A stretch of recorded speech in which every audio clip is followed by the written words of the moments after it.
The sky was dark and red over the alien planet of Varela. Era stood in line, her hands shaking, her body weak from hunger. All around her were others like her, scared, broken, silent. They had all come to this place for one reason: to be sold. She didn't care about herself anymore. All she cared about was her baby, hidden under her long torn cloak. Her son was only a few months old. Too small, too hungry, too weak. Era had tried everything: begging, stealing, running, but nothing worked. There was no food left on Varela, no hope left in the streets. She had heard of the auction. She knew what it meant: slavery, pain, chains. But they promised food for the family of those sold, even. A small meal could save her child, so she came, and she waited. With fear in her heart and tears in her eyes, the auction hall was massive, shining, and cruel. Creatures from across the galaxy sat in golden seats. They laughed, they drank, they pointed at the cages. Some bid for warriors, others for workers, and some for darker reasons. Era's number was called. 2 large guards pulled her forward. She stepped onto the glass platform, lights shining on her pale blue skin. She lowered her eyes, holding her breath, trying to stay calm. She could feel her baby move under her cloak, quiet but alive. "She's young," said the auctioneer, his voice cold and loud. "Strong genes, healthy body, ideal for labor or other tasks." The crowd started shouting prices, credits flying through the air. Era closed her eyes, praying the buyer would at least not be cruel. And then someone stepped forward. A human, tall and calm, with dark eyes and a quiet face. He didn't yell or laugh like the others. He simply raised his hand and said one number, high enough to silence the room. Everyone turned to look at him. "A human?" whispered one alien. "What does he want with her?" said another. But the auctioneer smiled. "Sold," he said. Slamming the hammer, Era's heart sank. Humans had a dark name among her people. They were said to be dangerous, cold, heartless. In war, now she belonged to one, and she feared what would come next. She was taken off the stage, pushed into a clean but locked room. After a few minutes, the human entered. He looked at her, not like an owner, not like a master, but like a man seeing someone in pain. He noticed her shaking, and without a word, placed a warm blanket over her shoulders. "I'm not here to hurt you," he said softly. "My name is Commander Darren. You're safe now." Era didn't reply. Didn't believe him. She kept one hand over her cloak, feeling her baby close to her skin. Darren stepped back, giving her space. He placed food and water on the table, then turned away. "You're free to eat when you're ready," he said, and walked out. Era stared at the food, her stomach twisting. Could it be poisoned? Could it be a trick? But her baby cried softly, and her fear lost to his hunger. She ate, slowly, carefully, then fed the baby from her hidden pouch. For the first time in days, she felt warmth in her body.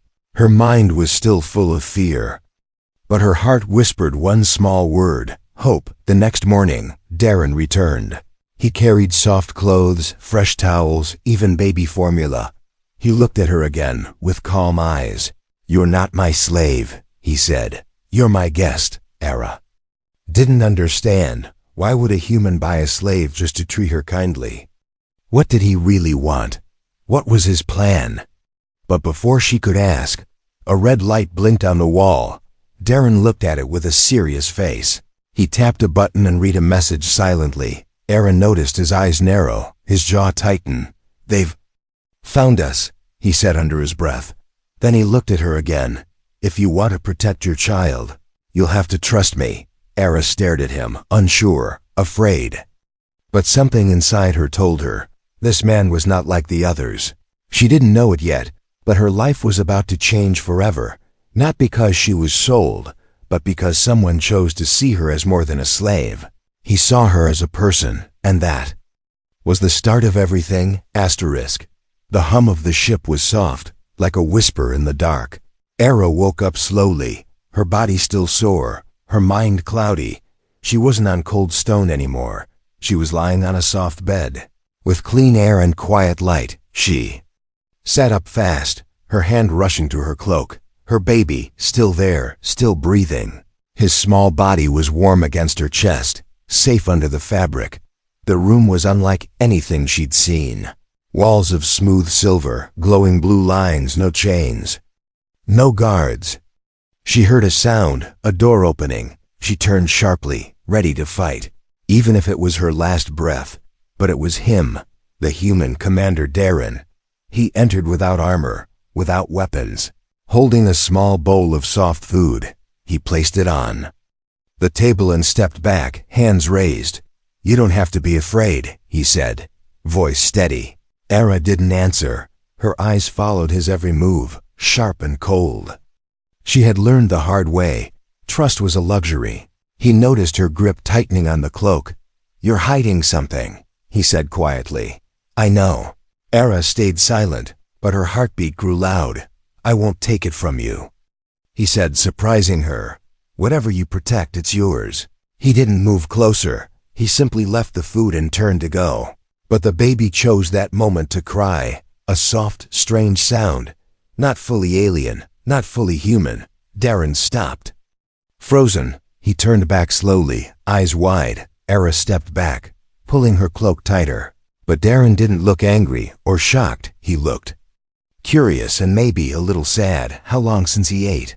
he asked. Era didn't reply, but her arms trembled. He nodded, turned, and left the room. She stood there, unsure what to expect. A minute later, he returned with a bottle. Human baby formula, heated and ready. He walked forward and gently placed it on the table. "No tricks," he said, "just food." Era hesitated, then slowly stepped forward. Her baby cried louder now, sensing the milk. She took the bottle, tested it, then fed him. He drank fast, eyes closing in relief. Era felt something strange then. Not fear, not anger. Gratitude. It was small, but it hurt in a new way. "Why are you doing this?" she finally asked, voice dry. Darren didn't answer right away. He looked at her child, half hidden, skin faintly glowing in a way he had never seen. Then he said, "Because I know what it's like to be lost." He sat down on the other side of the room, told her he used to be a soldier, one who followed orders, not questions, until one day he saw a child die because he didn't disobey. "I left that life," he said. "Now I try to fix what I can." Era listened, not fully believing, but something in his voice didn't feel like a lie. Still, her guard stayed up. "You bought me," she said, "with credits I saved." "You," he replied, "not owned you." She stared at him, not knowing what to say then. The lights on the wall flashed red, an alarm, soft but urgent.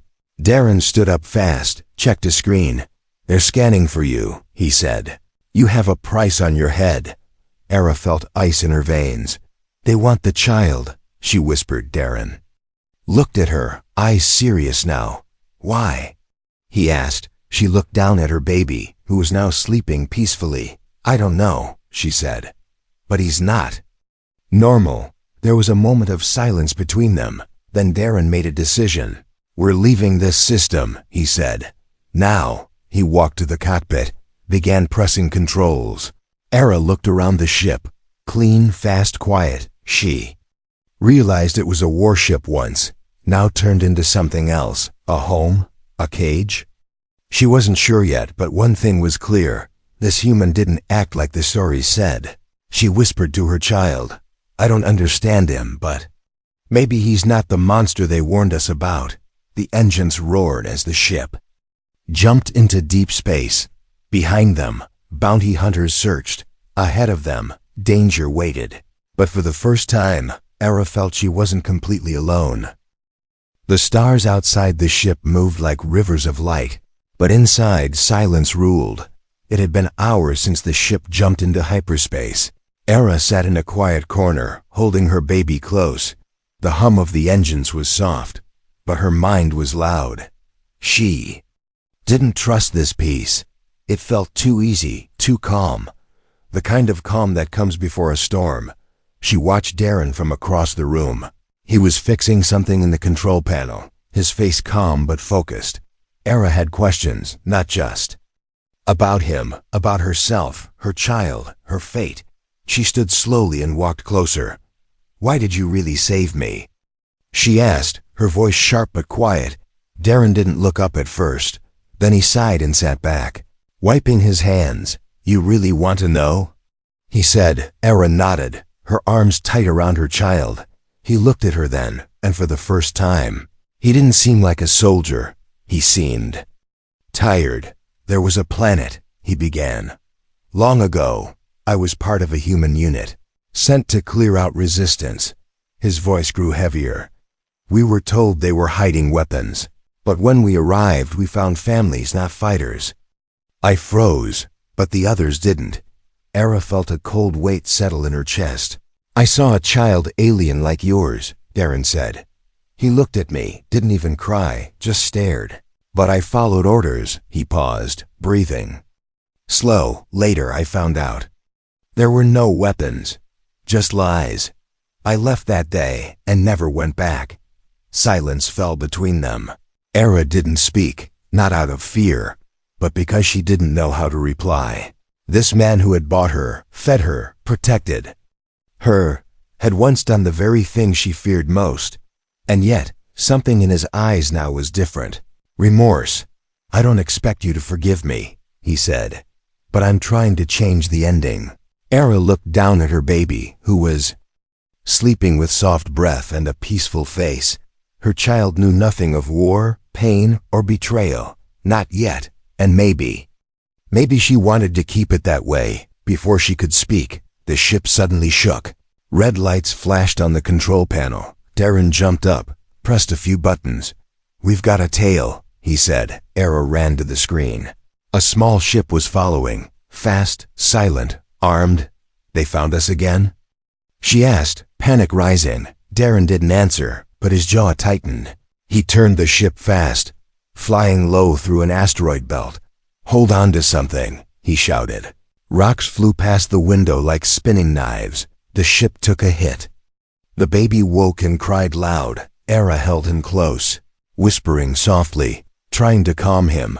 Darren fired back, spinning the ship between two massive stones. A lucky shot hit the enemy ship, and it vanished into flames. Smoke filled the control room, and alarms rang out, but they were alive, for now later, after the fire systems kicked in. Era helped patch a panel. "You fight like a soldier," she said, almost teasing. Darren gave a small smile. "I try not to." She sat next to him, still unsure if she could truly trust him. But in this dark, empty galaxy, he was all she had, and he hadn't hurt her, in fact. He had risked himself again and again. Then her baby opened his eyes, golden, glowing, strange. Darren noticed. Leaned closer, his eyes. "They aren't like yours," he said. "Or like any species I've seen." Era nodded, fear creeping back in, "I think. He's changing," she whispered. "I don't know how or why, but he's not normal." Darren looked at the child, then at Era. "What if he's not a danger?" he said. "What if he's a key?" Era looked back at her son, who now smiled softly in her arms. She didn't know what he would become, but she knew one thing. She would protect him, no matter what, even if the whole galaxy turned against them. Outside, the stars burned quietly, but inside the ship, a storm was beginning to rise. A child with secrets, a mother with scars, and a human man who had once destroyed lives, now trying to save one. The past was not done with them, and the future was already watching.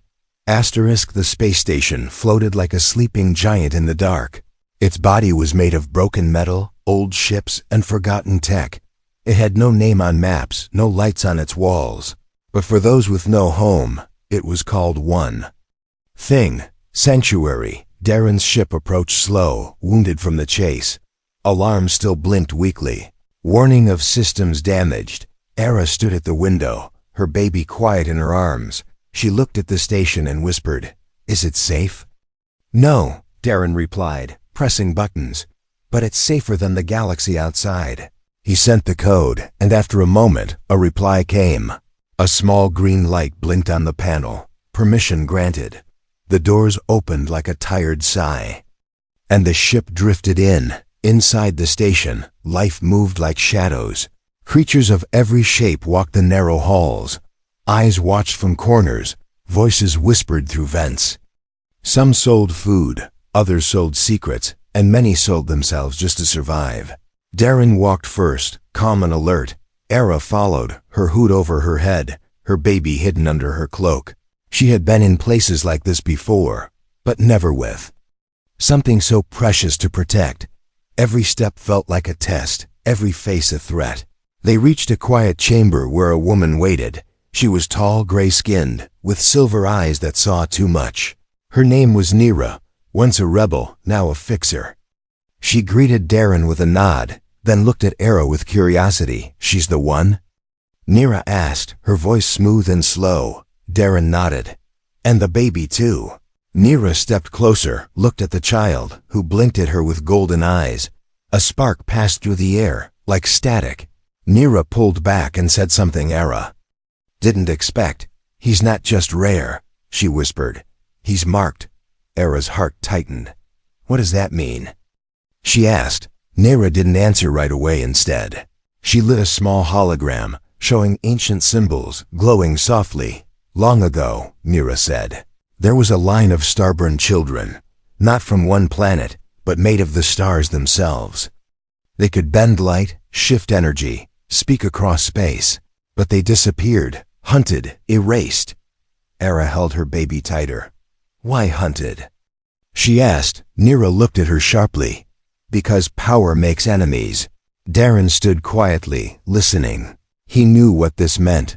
If the wrong people learned the truth, the child would never be safe, and neither would Era, or him. Suddenly, gunfire echoed through the lower deck. Shouts followed, angry, alien voices, heavy boots running.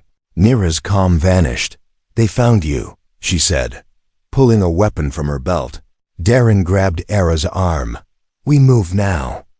The station turned wild. Creatures ran, doors slammed, alarms screamed. Era followed Darren through the chaos, her breath sharp, her mind racing. Her baby cried, sensing fear. They ducked through a vent tunnel, metal scraping underfoot, shots fired behind them. One hit the wall. Sparks flew. Nira stayed behind to slow the hunters. "Go to Dock B7, she shouted. "There's a freighter. Take it." Darren and Era reached the dock. An old cargo ship sat cold and silent. He hacked the control pad, and the doors slid open. They ran inside and sealed it fast. As the ship lifted, Era looked out one last time. She saw Nira, standing tall. Fire all around her. Then the door closed, and the stars swallowed everything. Later, in the small sleeping pod, Era sat beside Darren. She looked at her baby, now calm, glowing faintly in the dim light. "Do you believe in fate?" she asked. Darren shook his head. "No," he said, "but I believe in choices." Era watched the stars outside, so many so far, and among them she held the rarest one in her arms. Her child was not just her son now. He was something more, and that meant they would never stop running, not until the galaxy changed or burned. The freighter moved like a ghost through deep space. Its engines hummed low, barely making a sound. Inside, the lights flickered. The air smelled of old oil and dust. It was no warship, no luxury cruiser, but it was free. And for now, that was enough. Era sat in the cargo hold, sharpening a piece of scrap metal into a blade. Not because she planned to fight today, but because she was tired of being helpless. Her baby slept near her, wrapped in cloth. His golden glow had dimmed since the last jump, but it never disappeared. It pulsed gently like a quiet promise or a warning. Darren stepped in. Carrying 2 ration packs, he tossed one toward her. Then sat across the room. They ate in silence. But the silence was no longer cold. It was the kind that grows between people who have bled together. "You're not the same," Darren said suddenly. Era looked up. "What do you mean?" "When I found you, you were shaking," he said. "Now you're sharpening weapons." Era gave a faint smile. I've been watching you, Darren chuckled quietly, then leaned forward. I've been thinking, he said, about more than running. There are others, he continued. Slaves, mothers, broken people, just like you. What if we stop running and start helping them too? Era's hands froze, her mind raced. She had only ever thought about saving her baby, saving herself. The galaxy had never shown her mercy, but maybe that's why she should start giving it.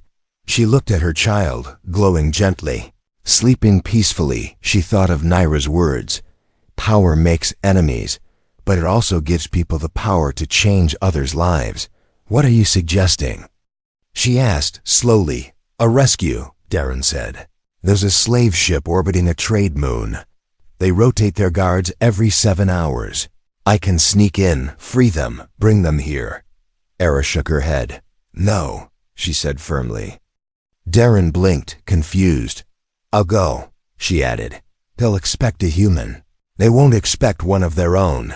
It was the first time she had ever volunteered for danger. But her eyes burned with a different light now. Not fear, purpose, Darren argued at first, then paused. He saw her resolve and nodded. Together, they built a plan, simple, sharp, and dangerous. They landed on the moon 2 days later. Era walked into the shadow of the trade market, her cloak back on, face down. She looked like any other slave, small, silent, invisible. But inside she was a storm.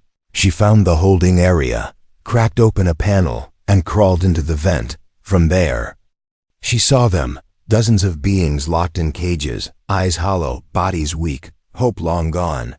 A guard passed beneath her. She dropped from the vent like a ghost, hit him with her metal blade, not to kill, just to silence, then took his key and opened the first cage. The captive stared at her, shocked. She spoke softly.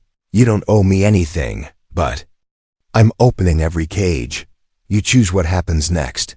One by one, they followed. Some limped, others crawled. But together, they moved like a growing wave. As alarms began to ring, Era led them through the escape path. Darren's freighter was waiting, engines hot, guns ready. The group ran, dodging fire, pushing forward. Era carried one of the weakest children on her back. She had never felt so strong. They made it, barely, and the freighter lifted off. Just as the guards arrived, inside, the rescued wept quietly, some for joy, some because they had forgotten how. Later, Era sat in the corner again, her hands shaking now, not from fear, but from everything she had just done. Darren sat beside her, his voice quiet. You chose to fight, he said, not for yourself, but for strangers. Era looked at her baby, who had not cried once. As if he knew, she whispered, maybe I was meant for more than just running. And far away, in the dark, something watched them. A signal beeped on a distant screen. A bounty doubled. A name spoken again. Not Era, but something older, deeper, because saving lives had lit a fire. And fire always draws the monsters closer. Asterisk, the stars outside blinked like old secrets.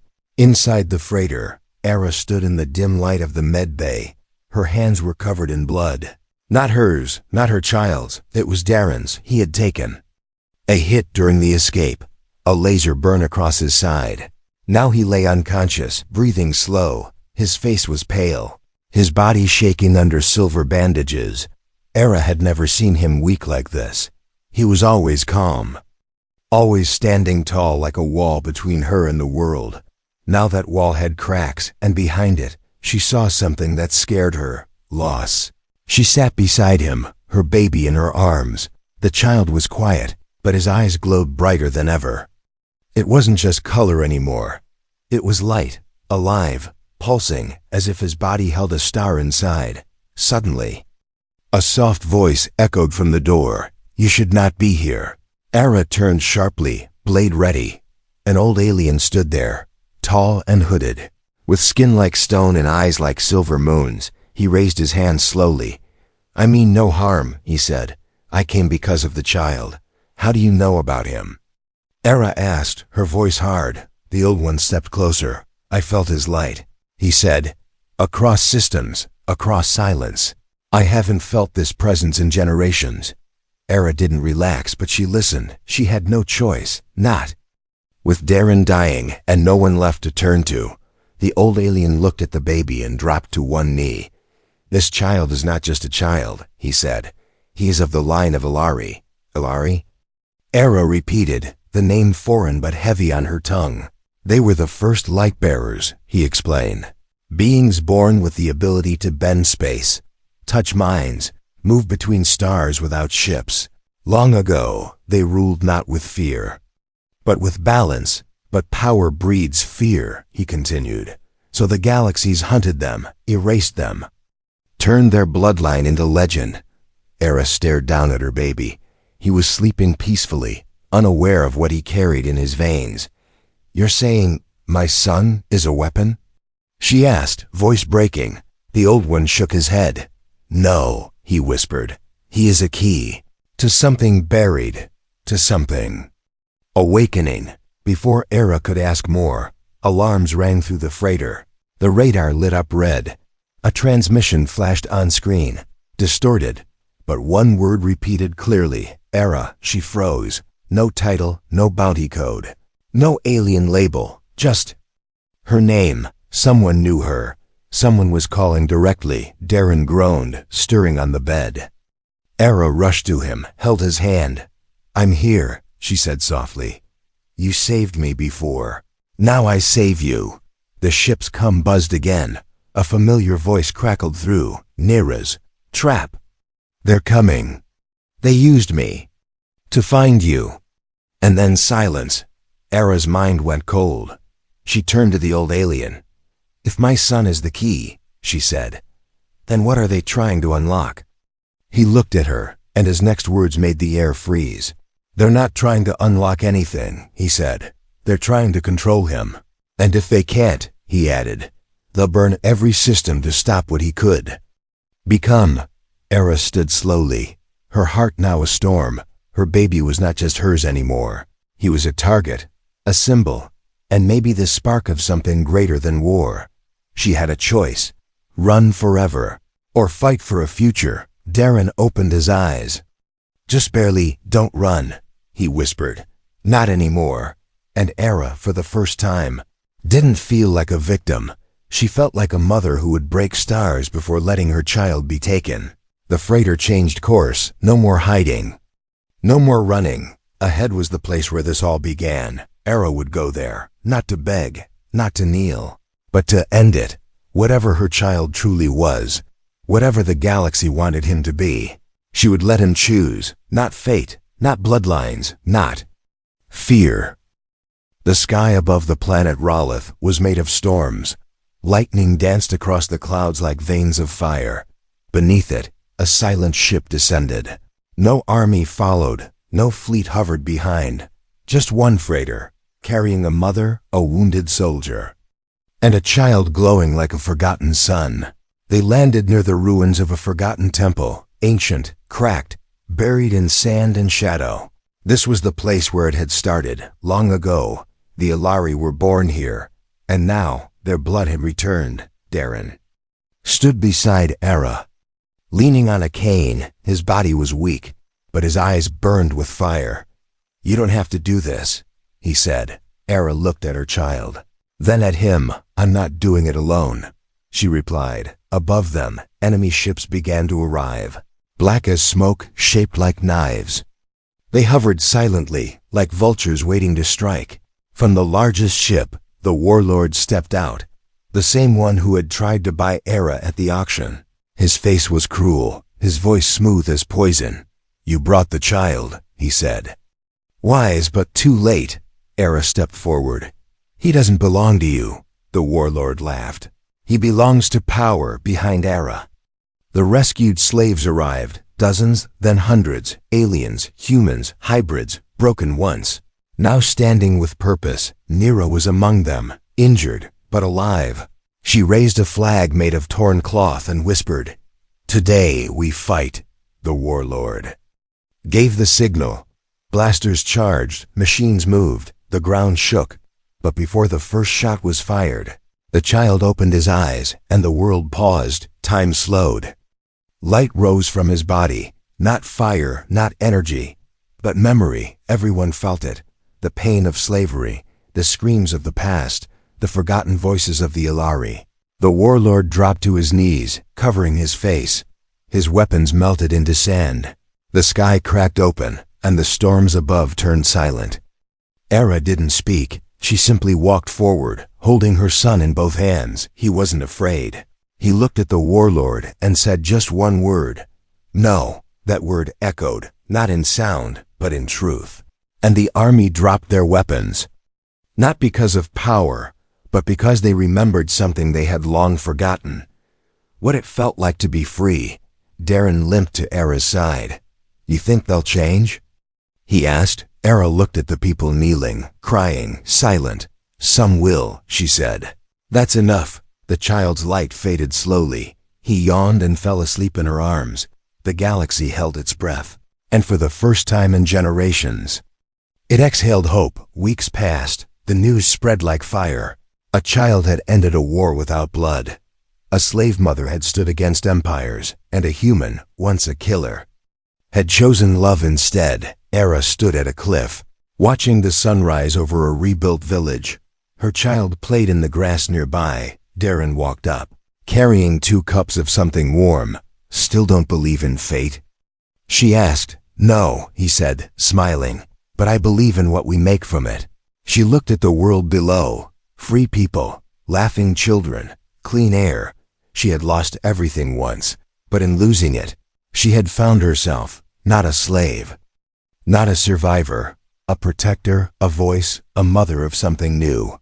The stars watched silently, and somewhere deep in the galaxy, new children were being born, with light in their eyes and freedom in their future, because someone once chose love over power, and that changed everything.